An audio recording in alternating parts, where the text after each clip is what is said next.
Welcome back to the IBFP. Here's your host, Boxing News.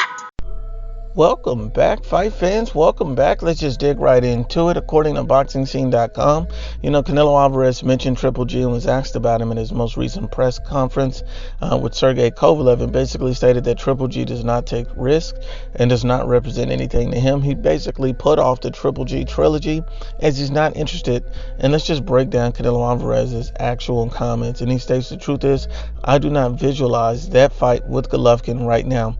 I'm taking these risks, these fights for my career, and right now he does not represent anything to me. I beat him twice, and he does not represent a greater challenge for me to have a fight with him. He also states, I'm taking these challenges. I think Golovkin should take challenges in his career, but he has not taken any risk. It really does not represent any challenge to fight him again. So I'm doing this fight with Kovalev. Big fights, big challenges for my career and the love of boxing. This is making history. It motivates me to make history, climb 2 divisions, win 4 titles. It represents more to me, adds more motivation and more risk. It represents much more to me than the other fight. I'm taking the risk of this magnitude to make history. Now, Canelo Alvarez pretty much just exposes all the fanboys who say things like Canelo should be, prioritizing the trilogy with Triple G. The first 2 fights, they were very close. I think Canelo Alvarez separated himself more in the second fight than he did the first. And it makes sense that, Canelo Alvarez is taking on big risks. Canelo Alvarez fought Danny Jacobs in a unification match.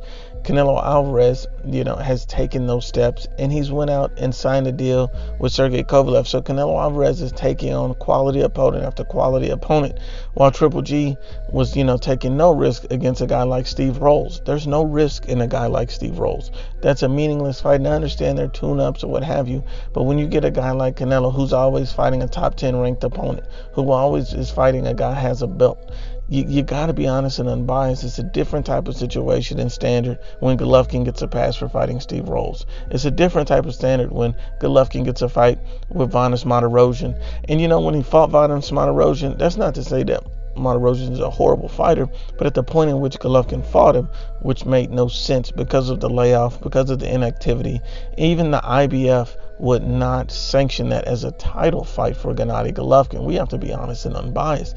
That was not the type of fight that was a risky fight for Golovkin. It was never in doubt.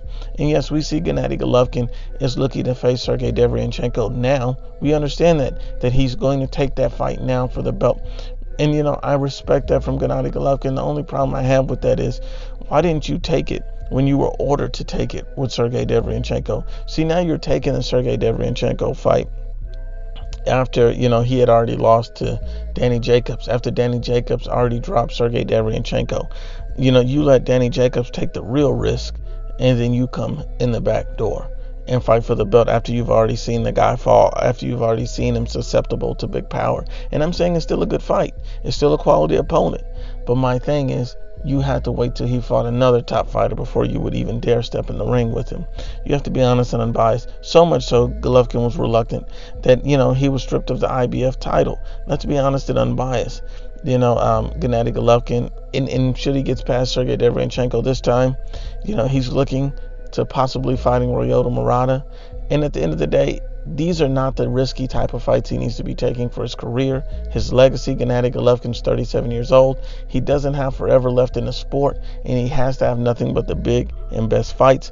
And so you would assume that Gennady Golovkin, should he be successful against Sergey Deverenchenko, that he would end up fighting a Demetrius Andre, who's been calling him out consistently over and over and over again. That would be a great unification fight for Gennady Golovkin. Why is he not taking that fight against a Demetrius Andre? Make that make sense. But once again, unbiased as always, it's the IBFP. Please share, like, and you must absolutely subscribe.